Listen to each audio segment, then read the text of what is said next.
Ladies, nagtitiwala ka ba sa partner mo? Hello guys! So, ang topic natin for today, eto, mga signs na ang iyong karelasyon na lalaki ay maraming ibang babae maliban sa iyo.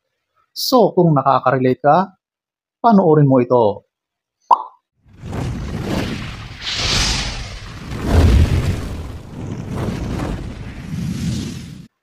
So, eto ating aalamin. Number 1, eto yung social media activity or behavior. Ito madalas ang salarin, ang social media. Dito nagaganap ang napakaraming kababalaghan at kalokohan. Dito nag-uumpisa yan. So ladies, manmanan mo, obserbahan mo yung partner mo na yan. Siguradong meron at meron kang matutuklasan dyan, okay? Huwag mong ipahalata na may pagdududa ka para hindi niya itatago ang cellphone niya sa iyo. Cool ka lang. Kunwari wala kang nararamdaman, wala kang duda para magkaroon ka ng chance na magkaroon ng access sa kanyang telepono at sigurado dyan mo matutuklasan ang napakaraming kababalaghan. Okay? Alam mo, ang lalaking may ginagawang kalokohan, nandyan lahat yan sa kanyang SOCMED, sa mga dating apps.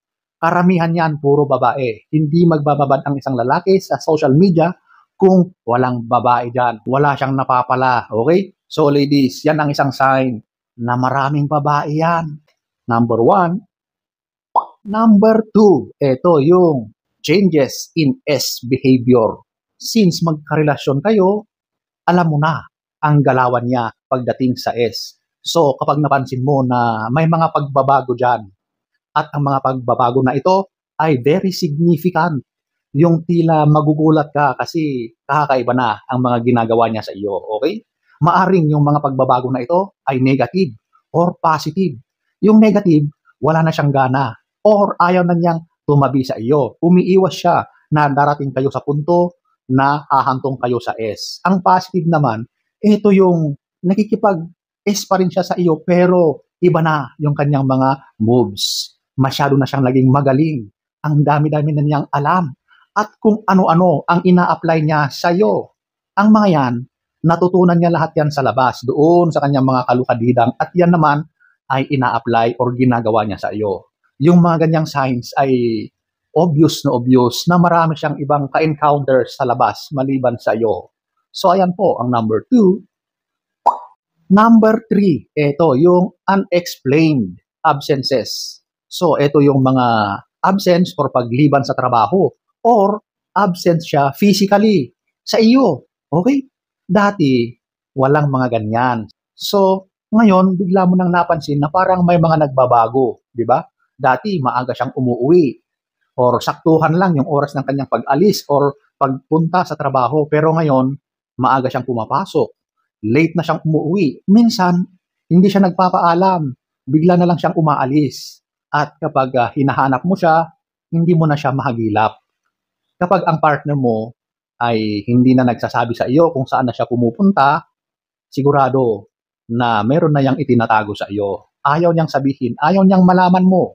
So ang ginagawa niya is magdadahilan na lang siya na sasabihin, biglang nagkaroon ng trabaho, bigla siyang tinawag ng kanyang boss na may tatapusin daw. Basta marami na siyang dahilan para sa mga pagkakataon na siya ay nawawala. Okay? So, kapag consistent yung mga pagkawala niya, yung lagi siyang absent, yung nawawala siya sa iyong radar, nako, sigurado na yung mga pagkakataon na yon, nasa ibang kandungan siya. At signs yan na hindi ka lang nag-iisa. Marami kayo. Number 3. Number 4, ito yung no labels. Walang label. So, matagal na kayong magkarelasyon. Pero hanggang ngayon, hindi pa malinaw kung ano ba ang stand nyo. So, hindi malinaw ang relasyon na pinasok mo. So, nandyan ka lang na nakikisama sa isang tao na hindi mo alam kung tunay ka ba niyang mahal, di ba? Kasi walang label. Hindi niya masabi kung girlfriend ka niya, kung kayo ba ay in a relationship. Basta, nandyan ka at ginagawa nyo ang ginagawa ng mga magkarelasyon at yun ay yung S. Nagsasama kayo sa isang bubong, pero yung label ay wala. At yan ang gawain ng mga lalaki na ayaw mag-commit. Kasi bakit sila magko-commit? Meron pang ibang babae doon. Marami siyang reserba. Hindi mo pala alam. Baka ikaw pala ay reserba. At yung iba ay talagang mas nakakaangat pa sa iyo, di ba? So, ganyan ang setup ng lalaki na maraming babaeng karelasyon. At sigurado lahat kayo, walang label. Madalas, ang sinasabi niya is, masaya tayo, wala ka nang hahanapin. Mahalaga ay nagkakasundo tayo at happy na magkasama. Ganyan ang mga dahilan ng mga lalaking maraming ibang babae dyan. Maraming reserba. Number 4. Number 5. S lang ang namamagitan sa inyo. Magkarelasyon kayo pero parang ang nagdudugtong lang sa inyong dalawa ay yung salitang S, yung gawain na yon. Maliban dun ay wala na. Hindi mo ramdam na mahal ka niya. Di ba? Kasi tuwing nakikita kayo, doon lang napupunta yung pagkikita nyo at wala nang ibang ginagawa kundi yun at yun lang paulit-ulit na ganon. Parang ginagawa ka na lang para usan, di ba? Pupunta lang sa iyo yan in his convenient time. At siguro kapag malayo yung ibang mga babae at ikaw yung pinakamalapit sa area, pupuntahan ka niya para mag-release ng tensyon na kanyang nararamdaman. Aside from that, wala na, hindi man lang kayo kumakain sa labas, hindi kanya idinedate, hindi kayo namamasyal, wala na kayong ibang activity na alam gawin maliban lang dyan sa S. So kapag yan ang ginagawa ng lalaki sa iyo, ibig sabihin ay hindi kanyan mahal. Maaring marami pa siyang ibang kinakatagpo doon. Ang lalaki, kapag mahal ka, gagawin niya ang lahat para maging masaya ka. Hindi lang dahil sa S, kundi sa lahat ng mga ibang bagay na pwedeng gawin ng mga magkarelasyon. So, kaya ganyan ang turing sa iyo dahil isa ka lang sa ibang babae na kanyang kinakatagpo or karelasyon. Number 5. Number 6, ito yung umiiwas siya or ayaw niya na magkaroon kayo ng deep or emotional connection. Ayaw niya.